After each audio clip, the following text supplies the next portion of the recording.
evening, everyone. It's 6:03. We'll go ahead and start our meeting. Let's please take roll.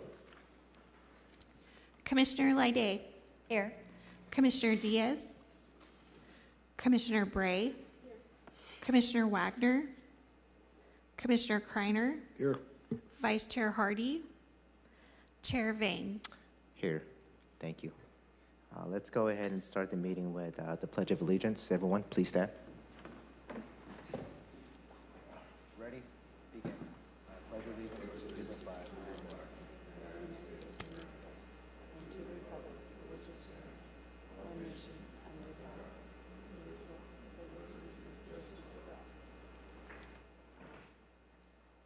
Next, I'll go ahead and read the procedures for the meeting. This meeting is being conducted in person and electronically. The public may participate in tonight's meeting by using the Zoom link provided on the Planning Commission agenda.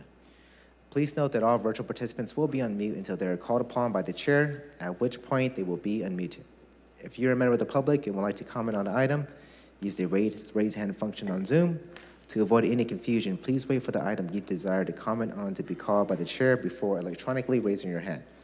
For each matter considered by the commission, there will first be a staff presentation, followed by a presentation from the project applicant.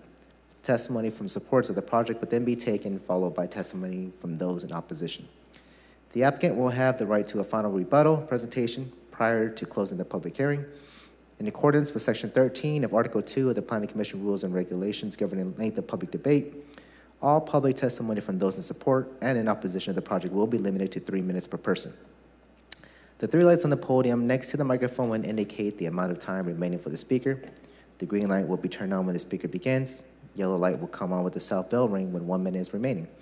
The speaker should be completing the testimony by the time the red light comes on, with the final bell indicating time has expired. All in-person public testimony must be presented to the commission at the podium. Any testimony that references race, religion, ethnicity, economic status, national origin, or any other classification protected under state or federal law in a derogatory manner shall be deemed irrelevant and would not be considered by the commission in making its land use determinations. If you challenge these land use matters in court, you may be limited to raising only those issues you or someone else raised in oral or written testimony or before the close of the hearing.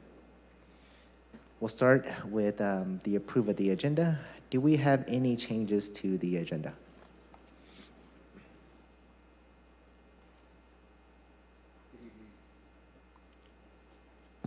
Good evening, Chair Vang and Commissioners. Philip Segrist, Planning and Development Department. Staff has no changes to tonight's agenda. Thank you, sir. Do we have a motion to approve the agenda? I'll second. All right, we have a motion by Commissioner Bray, second by Commissioner Kreiner. All in favor say aye. Aye. All opposed say no. Motion's approved. Under consent calendar, we have the meeting minutes for April 3rd, 2024. Do we have any motions by the commission? So moved. Second. Motion by Commissioner Kreiner, second by Commissioner Bray. All in favor say aye. Aye. All opposed say no. Motion's approved. Next, we have reports by commissioners. Want to go ahead and invite Vice Chair Hardy. Thank you, Chair. I just wanted to come to let everybody know this is, actually, it's not my last meeting. I was elected, not elected, but I'm on a new commission now, and I just wanted to come and say goodbye to all you guys. You guys have been great, and it's been a privilege to work alongside you, and especially city staff and everybody else, and just wanted to come and say farewell to everybody, and we'll see you guys around. And it was an incredible last 5 years. Well, thank you. Thank you. Thank you, Chair. Thank you very much. Speaking on, I shared this podium next to you for the past 5 years or so, and I just want to express my gratitude to you for the amount of work that you've done, not only here, but throughout the whole community, and just wish you the best. And I know that you're going to continue to serve the city of Fresno in any way possible. So thank you. Thank you, Chair. And do you guys get to pick a new vice chair today? We did not put that on the agenda, so no. Next meeting. At the next meeting. Good. Thank you, guys. Appreciate it. Commissioner Kreiner, do you want to make any statements? Come on back, brother. I know all of us would love to say something to you, just out of the love and respect we have for you. I will say, man, the one thing I'm going to miss the most is your jacket. So I'm going to ask if you would let me borrow it. Anytime. But if you would add about 4 more sizes to it, that'd be great, so that I could wear it in your honor next meeting, okay? I love it. But I love you, bro. We're going to miss you a lot, and thank you for all that you've given to us, man. Your humor, your wisdom, it means a lot. I'll Thank never you. forget you, bro. Thanks, man. Appreciate it. No more great comments? Just kidding. Next, we'll move to new matters. This is new matter ID 24604, consideration of text amendment application number P2401100. Awesome. So while our staff comes up and gets ready to get started, I wanted to introduce Li Fong Muavangsu, who is our special projects liaison for all things non-residential in the planning department. And what does that mean? Anything that isn't a house, an apartment, an ADU, anything in our city where someone needs an extra little help to get things across the finish line. And one of the things that we have identified in our department was that in neighborhoods that lacked fresh produce, fresh grocery stores, good quality access to food, that one of the hurdles for those locations was, in many cases, we would deny an alcohol permit because they were going to sell beer or wine in a full-service grocery store because it was oversaturated. And as you know, we have worked really, really hard as a city to deny applications that created an oversaturation, especially those that would not provide necessities and really good quality products to our neighborhood. So Li Fong took this challenge, and he and Philip Segrist, who you know as our planning manager, they worked really hard to identify all the different types of stores that we think are good additions to neighborhoods, and all the types of stores that maybe are important stores, but maybe shouldn't have extra special privileges as it relates to sale of product within their store. So with that, I'm going to turn it over to Phil and Li Fong to do a presentation, but we're really excited about this particular change to the code that we're presenting tonight. Good evening, Commissioners. Philip Segrist, Planning and Development Department, and that was a lot better of an introduction than I could have done for Li Fong, so thank you very much. And so, yeah, as Jennifer mentioned, that this text amendment application number P24-011 is primarily going to amend section 15-2706 of the Development Code. And that section provides regulations for establishments that are engaged in the off-sale of alcoholic beverages. And so that's going to be your retail establishments, your full-service grocery stores, your liquor stores, your convenience stores with off-sale alcohol establishments. And this section doesn't provide regulations for establishments engaged in on-site consumption, such as your restaurants. Those establishments are regulated in an entirely different section. So I just wanted to kind of set that and turn it over to Li Fong, who will go over and do a more further explanation of the proposed text amendment. Thank you, Phil. Just want to make sure this is working. Hi, good evening, Commission. Li Fong Muavangsu here, Project Liaison for Non-Residential Development in the Planning and Development Department. Carrie, can you go to the next slide? Oh, wait. Oh, I'm sorry. I didn't know I had a clicker. So just to give a quick overview of what the current Fresno Municipal Code section is, section 15-2706, as Phil had previously described, it's for the regulation of alcohol sales for off-site consumption. Essentially, it's to ensure that these establishments they operate in a mutually beneficial to surrounding uses, and it provides a mechanism to prevent and correct associated problems. So the two main significant changes being made tonight are to the location restrictions for new establishments and exceptions to the location restrictions. and the addition of the citywide ratio cancel and transfer provision.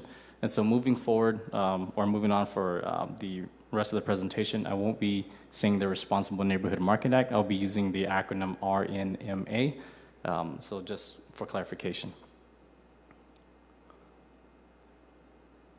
And so just a quick overview of what the text amendment application is. It is amending section 15-2706, which is the alcohol sales, the RNMA, section 15-6704, which is the commercial use classifications, and section 15-6802, which is definitions. And so the summary of the proposal here is to provide flexibility for full-service grocery stores with alcohol seeking to locate in underserved neighborhoods. And so the first provision is to add full-service grocery stores into the general market use description. And so this will be added into section 15-6704. And then in addition to this list of definitions here, full-service grocery stores, limited service restaurants, convenience retailers, gasoline stations with convenience stores, department stores, pharmacies and drug retailers, warehouse clubs and supercenters, and all other general merchandise retailers. And this is in Exhibit A, page 2, goes into details of all of the different definitions. And then it also adds full-service grocery store as a separate exception for the location restrictions, and adds full-service grocery store as a separate exemption in the cancel and transfer provision. And so in terms of what we have right now, this is what the current existing location restrictions and exceptions are. New establishment comes in wanting to sell alcohol for off-site consumption. They would have to, they can't be near sensitive uses, near other alcoholic beverage establishments, within high crime areas, within high concentration areas, and they have to meet the citywide ratio. If the number of sites selling alcohol will exceed one license per 2,500 residents. And so just to put into a practical example of how this works is, let's say a new grocery store that is proposing to also sell alcohol wants to move into an underserved neighborhood, they would have to meet all of those locations restrictions. So let's say it's located near a school, it's located near other alcoholic beverage establishments within an area of high crime, and there's a concentration of off-site alcohol licenses. They would not be able to move in currently with how the code is written. However, there are some exceptions in the event that the new establishment or that grocery store that's coming in, if they're unable to meet the location restrictions, they would have to meet these exceptions here.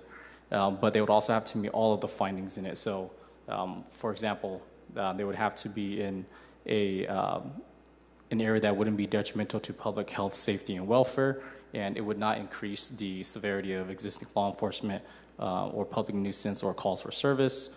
This alcohol sales portion is incidental, and then it also serves as a convenience, and then the primary use of the establishment would have to meet the definition of a general market, supermarket, neighborhood grocery store.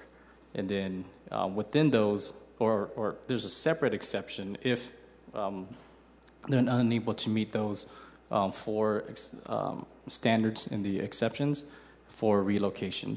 And then these are for establishments that currently has a conditional use permit, but then there's very strict guidelines of things they would have to meet. So they would have to be a quarter mile of the current location, within the same council district, within the same census tract, and not within 500 feet of a nursery school or preschool, et cetera, and not in an area of high crime. And so this is just related to the location restrictions. I'm just going to pause. We don't have quorum at the moment. He just stepped out. Do we need to take a quick break? How do I stop this? Oh, you're fine. Apologies, but just Commissioner Kreiner went ahead and get some water, so we're going to go ahead and take a minute or 2 minute break.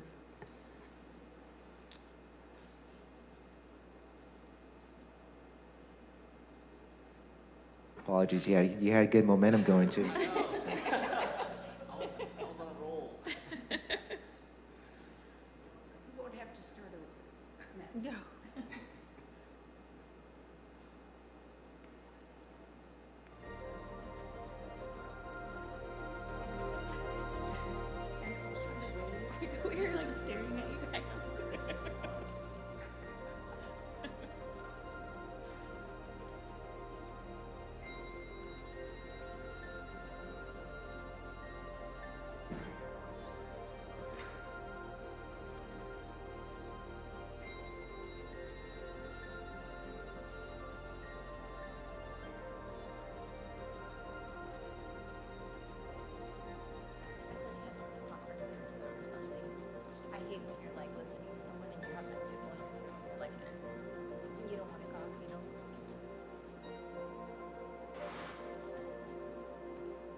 All right, thank you everyone for your patience.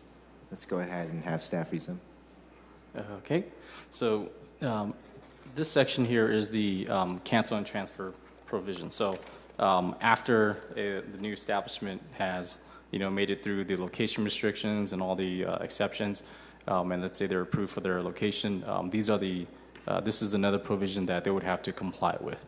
And so essentially the cancel and transfer new establishments, they would have to purchase a certain number of additional licenses for off-site sale of alcohol, and that's based off of square footage. So using that same example, grocery store that wants to sell alcohol, let's say it's 30,000 square feet and it wants to move into an underserved neighborhood, they would also have to find 4 additional licenses, purchase those, and then transfer and cancel those out in order to comply with their conditions of approval. But there are also some exceptions that we have in the code. And these exemptions, they're very limited as well. So the first being that they would be subject to eminent domain. The second one is that they seek to expand their floor area or extend their operating hours. And then the third exemption is existing establishments that seek to relocate. And so this goes back to those location restrictions or the exemption in the location restrictions of them relocating. Now, getting to the actual proposal, and again, this text amendment allows flexibility for full-service grocery stores with alcohol sales, and so we define full-service grocery stores and its exclusions, adds an additional exception to the established location restrictions in the previous slides, and adds a separate exemption to the cancel and transfer provision. And so this, in order for these new establishments to qualify, they would have to meet this definition here. So essentially, establishments generally known as supermarkets, the grocery retailers, except convenience retailers, primarily engaged in retailing a general line of food, such as canned and frozen foods, fresh fruits and vegetables, fresh and prepared meats, fish and poultry.